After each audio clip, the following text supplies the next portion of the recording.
Companies are suffering from a ubiquitous and insidious plague. The culprit? Email run wild. Companies lose thousands of hours each year fighting this plague, deleting unwanted and unnecessary emails. Employees waste enormous energy complaining or combating this growing tide. But what can a mere mortal do against this seemingly unstoppable disease? One company's management grew fed up with this wasteful situation. They had a vision of how their email practices could be different and better. This company took the first steps to address their internal email norms. They hired Peter Irish and Focal Point Business Coaching to develop a program to remedy the situation. This is their story.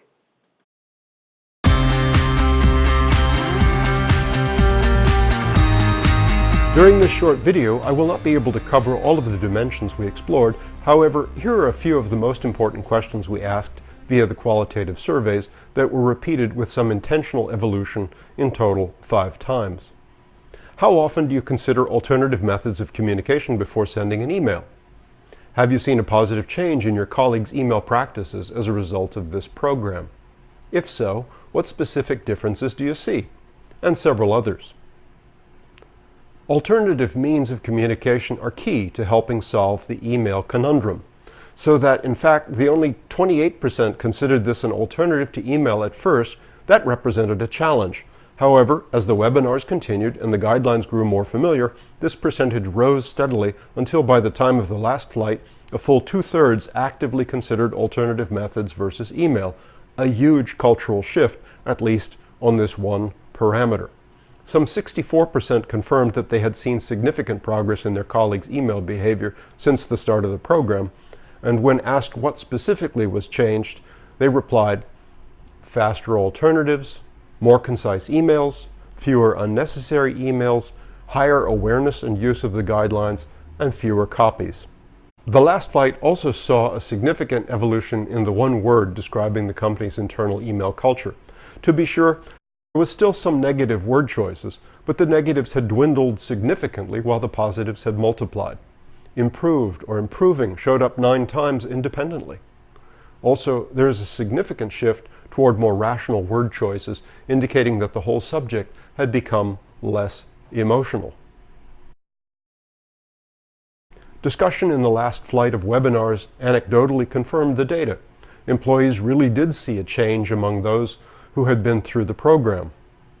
If anything, the quantitative data was even more convincing. The cohorts had all improved their indices. In particular, main points per word count, the blue dots, had risen significantly, while details per main point, the green dots, had dropped versus the first flight. Perhaps that was too subtle. Let's see it again now in slow motion. See how the blue dots, the main point indices, go up while the green dots, the detail indices, go down. That means that the emails are becoming more succinct, saying more with less words. Needless to say, the client is quite happy with the outcome and has given us a splendid endorsement. And they should be. After all, they have set and implemented effective internal email guidelines. They improved the efficiency of internal emails and, by the way, reduced the word count by 23% in total. They've shifted their culture by improving the attitudes towards their own email. At the same time, they've taught employees to use alternative means where appropriate.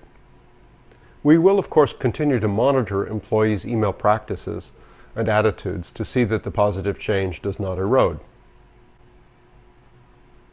So if your clients, friends, and acquaintances also suffer from too many unnecessary emails, tell them there is a cure.